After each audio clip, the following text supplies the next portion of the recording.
welcome back. WNST, Towson, Baltimore, and WNST.net with all this Walgreens fever going around and my trip to the Emerald City this weekend to Seattle. We're going to take a little departure here and mix and match a little of my Cole Roofing Community and Charity series with one of my old friends, Michele Jackman, who now calls herself Michelle Anthony because, like, marriage happens to people. She'll always be Michele Jackman to me, always be my bigger little sister and daughter of Phil Jackman, who was my surrogate father back in the 1980s. She does great work on behalf of the National Kidney Foundation. We get together and we talk Sante in Baltimore and talk about amazing people like Dick Cass that have done these amazing things with kidneys and saving lives and all that stuff. And the 39th Annual Kidney Ball coming to Washington, D.C., where they're probably going to finish in second place in baseball this year, despite the fact that she has lots of Walgreens hats and jerseys. She is also, strangely enough, the one Seattle Seahawk fan that I know that has loved them since Jim Zorn. Michele Jackman, how are you? It's good to have you on. I find unique reasons to bring my friends on the program, you must admit. Nestor Aparicio, how are you? You've lost your voice. Years ago, my dad used to yell that. My dad had this thing where he would open the back door and he would just shout random comments and phrases out. I don't know if you knew that. You know, I was a part of that. He would do it out the window sometimes when we were driving in the Nissan Sentra to the Capitol Center in 86. Well, your name was one of the things he used to scream out our back door. So you're famous in the halls of Hamilton, in Baltimore. Did he pronounce it the way he should, or did he pronounce it like he's from Worcester? He only speaks one way. Yeah, you're right. Take your pick. I don't know. Well, look, I love your dad, and you know I love you, and your dad covered the Orioles, and you get this baseball thing very naturally. You were a Jim Palmer girl. And by the way, Jim Palmer's birthday and we both celebrated this week. I used to celebrate mine on the 15th because I wanted to be Jim Palmer when I was 8 years old. It's sort of like you wanted him to be your husband when you were 8 years old or, whatever. But the Nationals, you've become a Nationals fan, so I want to give full disclosure. I invited you on before they won the National League pennant, so the fact that your voice is no good for this segment is all because you've been screaming at the television, correct? I have. Ever since Tuesday night, the sweep, it's been crazy. It's been so much fun here in D.C., stay in the fight. With the horrible beginning of the season that we had, and it's not the best team we've ever fielded, but there's a chemistry to these guys, and the baby shark and all of that has sort of carried us through the season, and they just keep believing. What I want to know is, like, when did this change happen? When does a girl who grows up off Walther Avenue and Moravia and Bel Air Road and Herring Run, old man covering the Orioles his whole life? I mean, you got to know all the players when you were a kid. You were always around them. Why National? What happened to you, Michele Jackman? Well, I moved to the D.C. area so many years ago, and I've been in town and with the Nationals since they first, the Expos first came here. Since they started making money for Mr. Angelos that never came to the Orioles, yes. I always have to point that out because I have the history of all of this, so. Yeah. So I had kids here, and it was really important to me that they grow up with a baseball team. So if you moved to Philadelphia, would they be Phillies fans? I mean, if you moved to New York, would they be Yankees fans? Oh God, no. Right, of course. So I'm trying to. This was a new team. This was the new Senators coming to town. So they were blank slate. I knew nothing about the Expos, so it was easy to say, okay, well, there's a new team coming to town. Let's cheer for them. So, we did get season tickets for the first few seasons, and we were sitting there at games at RFK.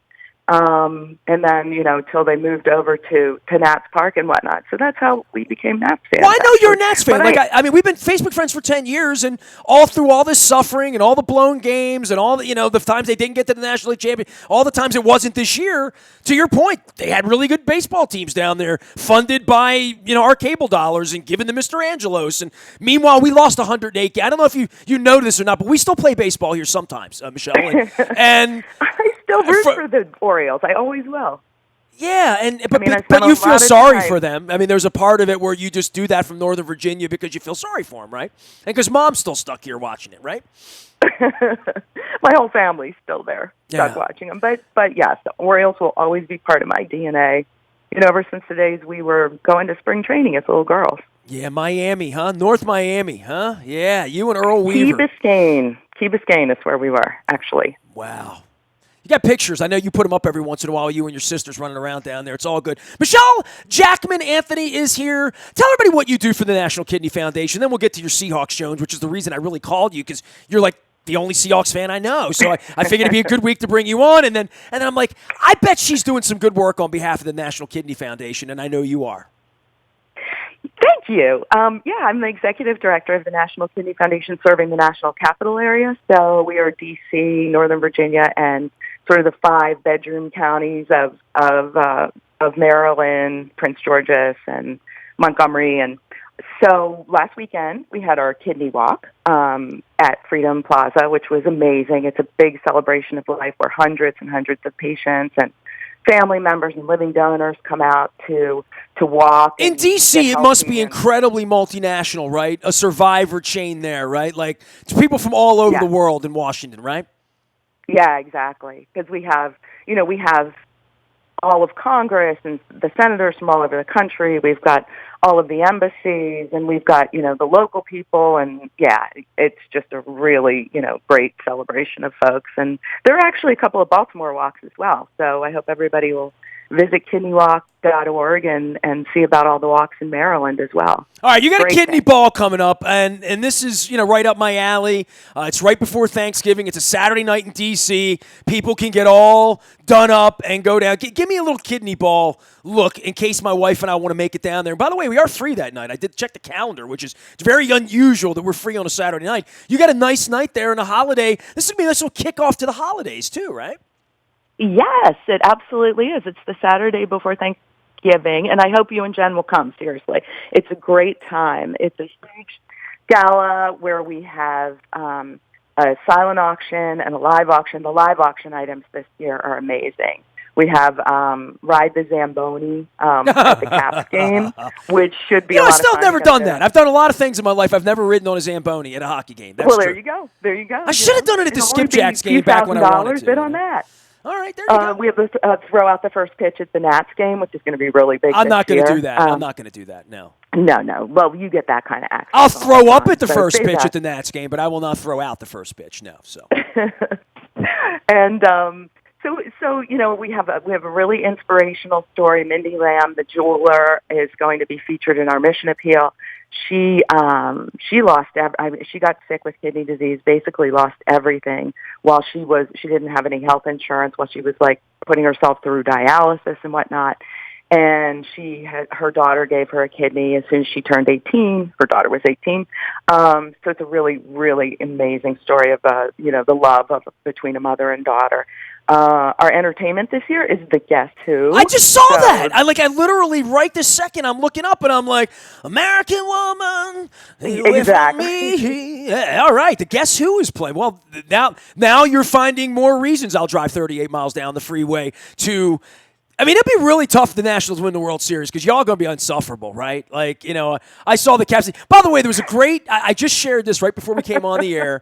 There was a hoo-ha on the news on Tuesday night, and somebody, they're out in the street, and they're all jumping around and dancing around, and the announcer says to the guy jumping around, how long have you been a Nats fan? And the guy's like, since today. And I'm like, great. I got to share that. So I just hope that – look, I don't want the Yankees to win, and I don't know how this is going to turn out. My wife and I are going my wife and I, it's bye week here after Seattle, right? So we're going to be doing Poi next week. So I'm not remotely interested in any World Series that includes the Washington Senators, Nationals, or anybody else. So I'm going to be away. But if I come back and they win, I would think that the kidney ball will take on some Nationals fever, too, that night, which will probably sicken me further. Oh, my gosh, definitely. Yeah, definitely. You win a World Series, you get 6 months to brag about it, and, yeah, it wouldn't be so good. You going to any of the games? You going to try to go? I mean, you and your kids go to baseball games. You love baseball. Yeah, we do. And the Nats were really generous with us with the Kidney Foundation, and they donated tickets in their community ticket grant program, so we were able to take patients and volunteers out to 3 games this summer. And then Katie and I did get to one of the Dodgers games, which was exciting. One of the, and it was her first playoff game, so she was excited. My daughter. I almost 21, went on she's a Monday. big Nets fan. Monday was my birthday, right? So Happy birthday! yeah, I thank saw you very that. much. Monday, the tickets were super cheap, and like I said to my wife, I would go do that because the weather was so nice. I mean, usually playoff baseball, you got to put on a parka. You know, your dad and I have done a million playoff baseball games back before global warming. You know, back in the 90s, you go to a playoff game in October, it was going to be, 42 degrees in a night game. And it was lovely the last couple weeks. I hope global warming keeps everybody nice and toasty for the Nats. And toasty, yeah. We haven't even pulled out jackets yet. It's great, isn't it? Yeah. But it's about to turn. I'm flying to Seattle this World weekend, Series right? And this is when we can get into your Seahawks thing. I land in Seattle Saturday. My wife's like, "How's the weather?" I'm like, "Seattle, 52 raining. How's it on Sunday? 52 raining. 52 and raining. So that's what it's going to be all weekend." Why in the world did you become a Seahawks fan? That's the real reason I called you, and I love all your work with the Kidney Foundation, and I had no idea the friggin' Nationals would be in the World Series when I booked you on, so I've given you all that. But the real reason is you're the only Seahawks fan I know. I know, and that's kind of the point. I remember back in 1984, I was in college, and I was talking to my mother, and she was like, I was in New York, and she was like, "You know what? The Colts are going to leave town in the middle of the night and go to Indianapolis." So I was privy to that secret before it happened.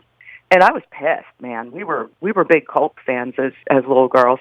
And so I was like, what do I do now? I got to go look for another team to root for. And my sister Sheila, she chose a team. I won't say who. And then I was looking around, and I was like, I can't root for the Redskins. I can't root for the, Eagles. All the teams that were close to Baltimore were our rivals. So I didn't want to root for any of them. So I looked out to the West Coast, and I was like, who is this Seahawks team? And they were relatively new. They were like 10 years old or whatever. And I liked their helmets, and that's when I started rooting for them. So I did the same thing with the Houston Oilers. Years. I became an Oilers fan in 1973 when I saw Dan Pastorini in the Columbia Blue. I got a pennant.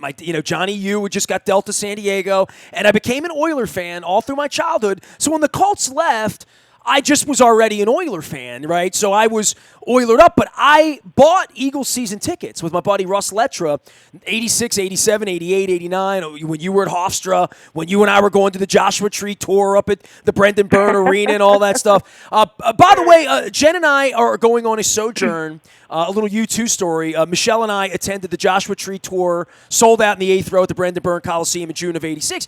I'm going to Tokyo and Seoul to see U2 in December. So my U2 Jones, we're going to eat noodles. We're going to go to a place we've never been in Seoul. We love Tokyo. So the flight was $450. So I said, let's do it. So we're going out to Tokyo. We're taking a little vacation, missing the Buffalo game. But U2 is still a part of my life. And crazy enough, the Seahawks are a part of your life, right? Like you've had fun with the Seahawks the last 10 years, right? Oh my gosh, yeah. I really have, and especially, when they became good, because I suffered through many years, and it's hard to root for a team when you don't have any company. What did you think of the puke green when they went to the action green? As I call it, the dead body tape green. It's such a unique color in sports, is it not? I mean, it's sort of like Mr. Yuck when you really think about it. Yeah, it really is. And the really interesting thing is I went out to Seattle. I saw my first game in August. My first home game. You called it the Mecca. On Facebook, when you called it the Mecca, that's what I called the Astrodome when I finally got there in 1995. Literally. Yeah, seriously. When I walked in, I was just like kneeling on my knees, like seeing the place. And CenturyLink Field, you've been there. It's really awesome. intimidating. It's really tall and it's really loud. And I've seen it so many times on TV. I was just, I was sort of ready to cry when I saw the Mecca. The other weird part is the last time I stood in that stadium, guess who I saw? U2. U2 brings you and me together. It's us two, like U2, Michele Jackman Anthony's here. Tell me what your role is with the National Kidney Foundation and what people in Baltimore need to know. Because we have a Sante event that we promote every year. I bring you on because I love you and the Walgreens teams and the World Series and all that stuff. But you've been at this a long time helping people, and I've done my best to try to shine as many lights on as many issues as I can. But the National Kidney Foundation, I mean, it hits close to home. I know a lot of people involved in dialysis. I was down at Lexington Market 2 weeks ago. I met an older man who at one point had been incarcerated and wrote a book and sat and told me about his story when we were doing our Fadley's thing. And, kidneys, we all have them, but we don't know we have them until we need them, right? Or something goes wrong. Right. And now 37 million people, 37 million adults have chronic kidney disease. That's 1 in 7 adults. That's 15% of the adult population, and only 10% of those people are diagnosed. So think about how rampant it is. It's running around, and 90% of these people don't know they have it because the symptoms are largely silent until you progress pretty late in the disease and you get close to kidney failure. Then you might start seeing, swelling and some urinary issues and other signs. So unfortunately, a lot of people go to the emergency room and crash into dialysis, and they're end stage at that point. So when your kidneys fail, you need either dialysis or a transplant in order to live. So one of the things that we do is we screen people early. If you're at risk, if you have diabetes or hypertension or a family history of kidney failure, or different ethnic groups, African Americans, Asians, Hispanics are more predisposed to kidney disease. So if you're at risk, you should get simple urine and blood tests annually just to make sure that your kidneys are functioning properly. That's the best thing to do because, like I said, the symptoms, will not show themselves until late in the progression. And, dialysis is a really, really rough treatment, rough life. So you don't want to go there. Absolutely. All right. Well, tell me how they can get involved here in Baltimore. Great miracle, and it's saved so many lives and made so many lives better. So. From a Baltimore perspective, Sante coming up again next year, right? And everybody can go to the website. KidneyballdC.org is the way to find out about the 23rd of November if you want to join us down at D.C. for a big party with the Guess Who as well. But in Baltimore, we're doing things all the time here. Yeah, absolutely. Sante's in March, and like I said, October, there are walks all over Maryland, so great thing. And, I hope everybody will check it out. That's kidneymd.org, the Maryland site. Mine is kidneywdc.org. Perfect. And the Seahawks are coming to a television near you on Sunday, and you'll be the one in the Mr. Yuck Green. And I love Seattle. I know you went out there, and we're going to be out there all weekend long. The Who are playing on Saturday night at the baseball stadium. Tickets are cheap. Nice. So I might be hanging out with Roger and Pete and having one last song with those guys. You got the Who and the Guess Who coming up in the next month. As long as the Washington Nationals aren't the Who that are dancing around. Seeing them dance around the other night, there was definitely a part of my Baltimoreness, my Baltimoreanness or Baltimoreanness that really is. I'm bristling at this a little bit at what has become of a. I'm more angry than I've been in a while about what happened here. You know what I mean? And how that has funded one man here and screwed up our base. We only lost 108 this year. It was an improvement, Michele. So, I know. It's tough so times. To watch. To quote Bruce Springsteen, it brought a death to my hometown. So it's been tough around here in the summers, and I want our baseball team to look like that baseball team. But for you and I, we'll duke it out on Sunday. You'll be Seahawks. I'll be Ravens. We'll all come together and be friends of the National Kidney Foundation on Monday. Love you, Michele, Jackman, Anthony, and I promise to stay in touch. And don't rub it in if the Seahawks win on Sunday because we're the underdogs, okay? Good luck on Sunday. All right, it's going to be a good long bye week. I would say good luck. I might mean good luck to the Nationals if you're playing the Yankees next week, but if it's the Astros, I'm going to go with the Astros because I read Astro Ball. Michele Jackman to me, National Kidney Foundation, and doing the kidney ball, and she's been my friend for so long I don't remember, since the 80s. Since back we were young together listening to you two. You can find me out on the BuyAToyota.com Audio Vault and all of our community and charity work, including our Baltimore Positive stuff. You're going to get sick of Baltimore Positive next week. You're going to be positive by the end of the week next week that I'm Baltimore Positive. How about that? Because it's bye week and we're doing nothing but Baltimore Positive work. All of it brought to you by our friends at Cole Roofing and Gordian Energy. Bill Cole inspiring me to inspire you. We are WNST.net, AM 1570, and WNST, Towson, Baltimore. We never stop talking Baltimore sports.